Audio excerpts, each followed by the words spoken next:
Good morning. Welcome to Just for Today, a time of eclectic readings, sharing of perspectives, meditation, and prayer. I'm Reverend Rafe Ellis, Senior Minister and Spiritual Leader of the newly joined Centers for Spiritual Living Communities of Greater Baltimore and Columbia. Today is April 15th. And before we get started, for those of you that usually listen to the 365, I apologize for my failure to take care of that for Monday and Tuesday mornings. I was distracted by my human duties of getting my taxes completed and just completely spaced it out. So I accept your grace in being human. Thank you. So this morning, what called to me was this little book, The Greatest Miracle in the World. And what I opened it up to this morning says this: never, never, never, never give up. While his discussions often wandered far afield, they always eventually returned to his concern about the growing lack of self-esteem in man and its usual end product, a living death. What frustrated him most were the living deaths that finally became actual suicides.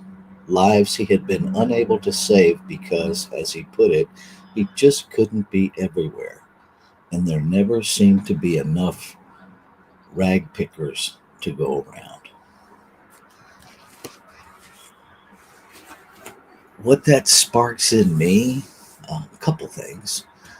Primarily, this idea of giving up and the sadness that comes before and with that. And for most people that love somebody, this pull or push to help people, to be present, and most importantly, this idea that we are somehow supposed to save each other.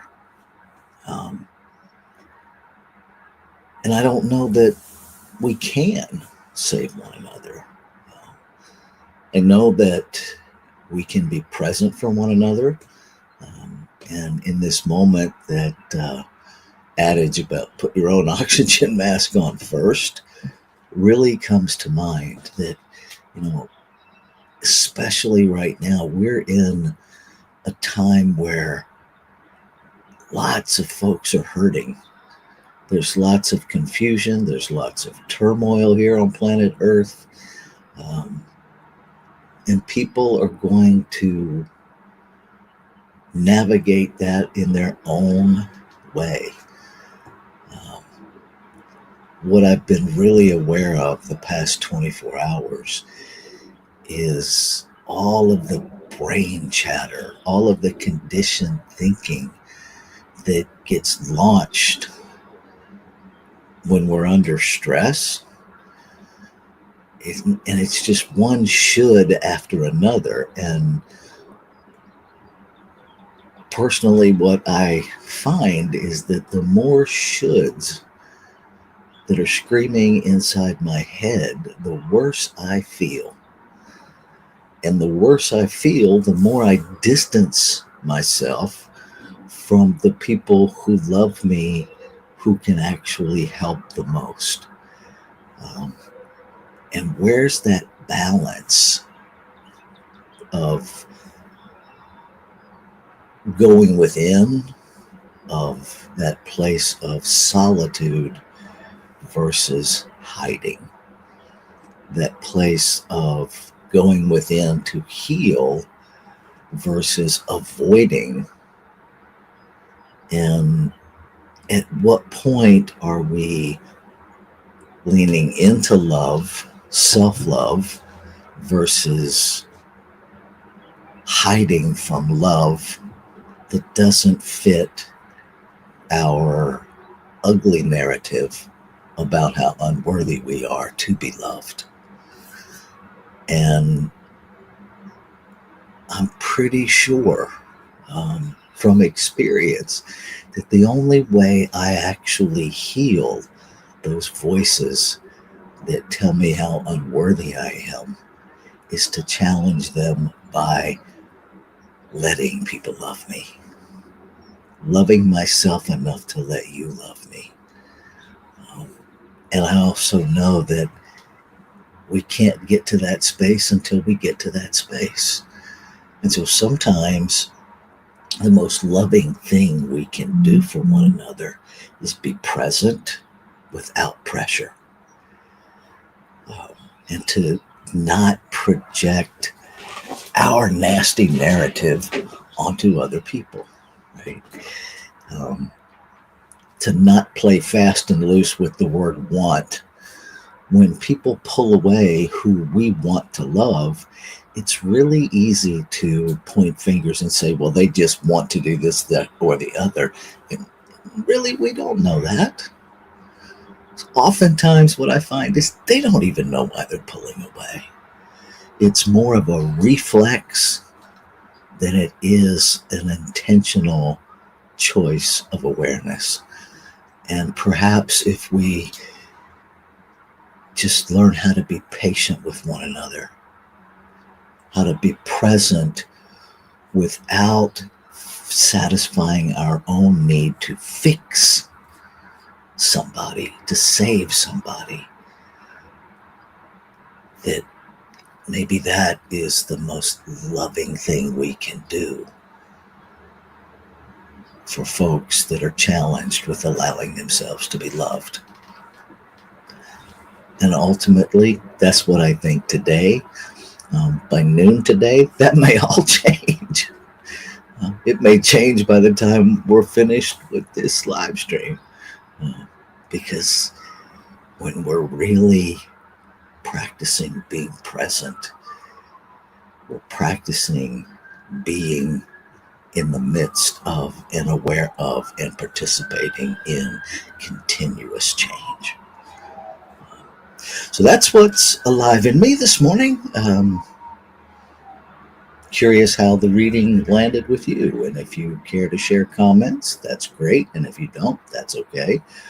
Some folks actually email me or text me or send me communication through Messenger, Facebook Messenger, after the fact. And just know that I am here to listen. I am here to receive whatever words you want to share and to empower you to be your best you. And you know what that is way better than I do.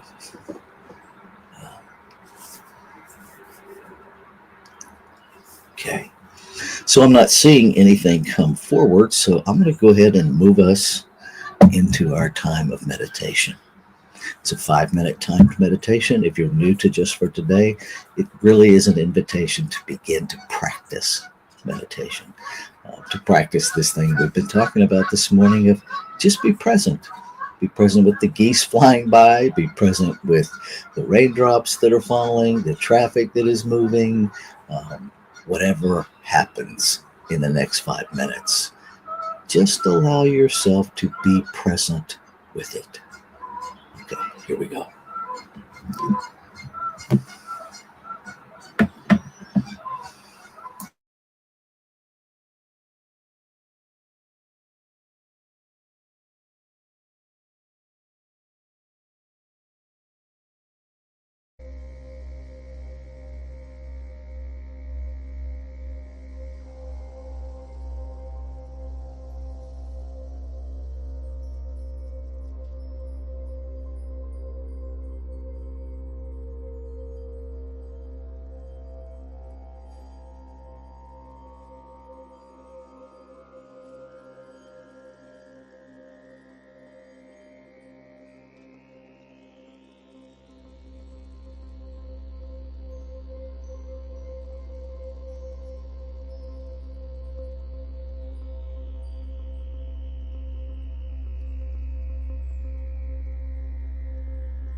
heart smiles at the recognition of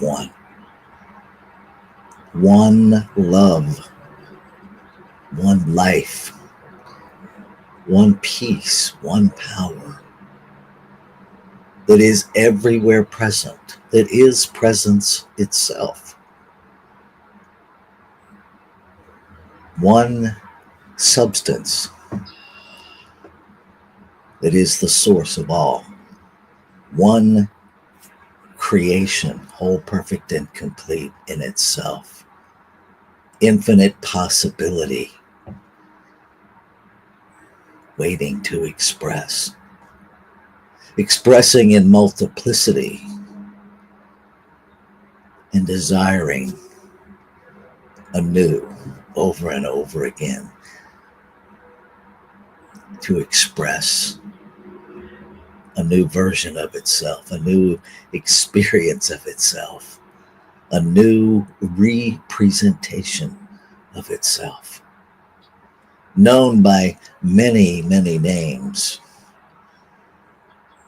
It is beyond any one name.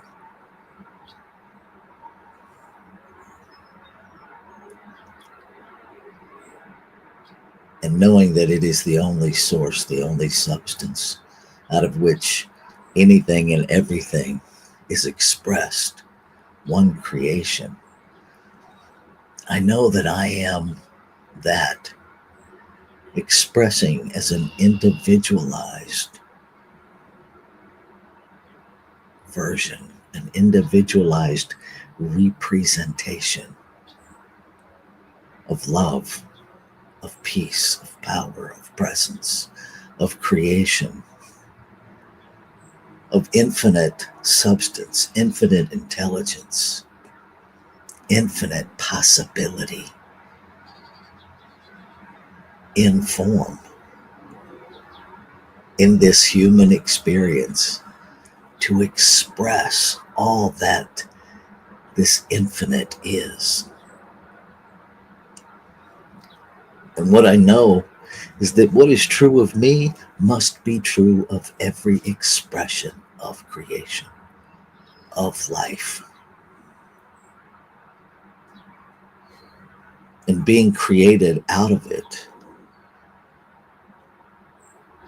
each of us must be it.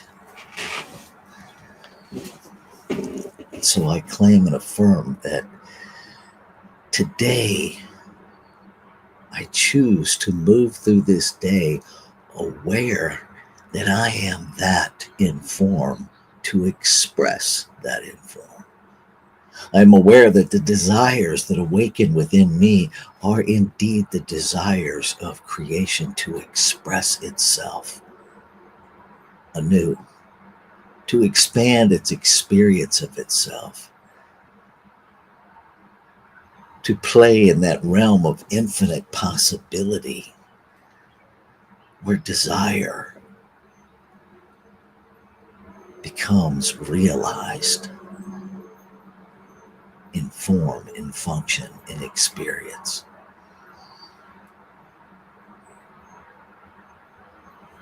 And in that realization is the alignment of this human experience with the truth of being. And that is healing. Healing all of any sense of despair, healing every sense of separation, healing every sense of discord. I claim and affirm my birthright to live in harmony with life, all of life,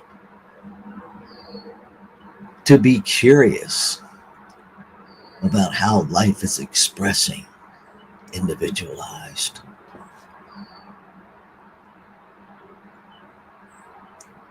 to neutralize every thought in me, every should in me that would separate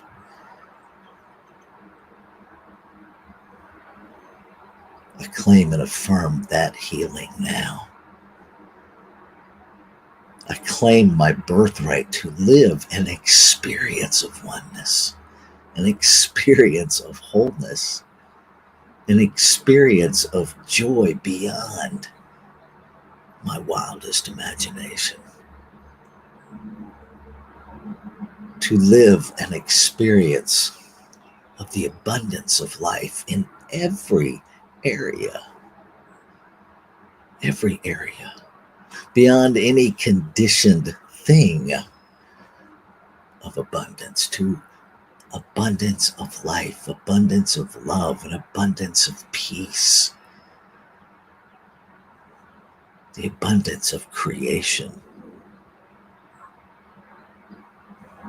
to experience the nature, the true nature, the divine self, whole, perfect, and complete. To have a new awareness of what that means beyond words. To experience the perfection of being, mine and everyone else's. And I celebrate that in the activity of creation is this activity of the doer, of law, of the soul unfolding itself. Immediately, as soon as the desire is spoken, acknowledged, the doer of creation makes it so. And so I can confidently move into this day, releasing all doubt, releasing the need to look for it, and to simply see it, to simply be it, to release all barriers, all conditioned thinking against it, and simply be, and be amazed, and be in awe, and be in joy of life expressing individualized. That's this beautiful, amazing, diverse creation. And so I let go. I let go and I just live in the gratitude of yes, this day. The gratitude of thank you, life. Thank you, life. Thank you, life. Ashe. Shalom. Aho. Amin. Amen. And so it is. Namaste.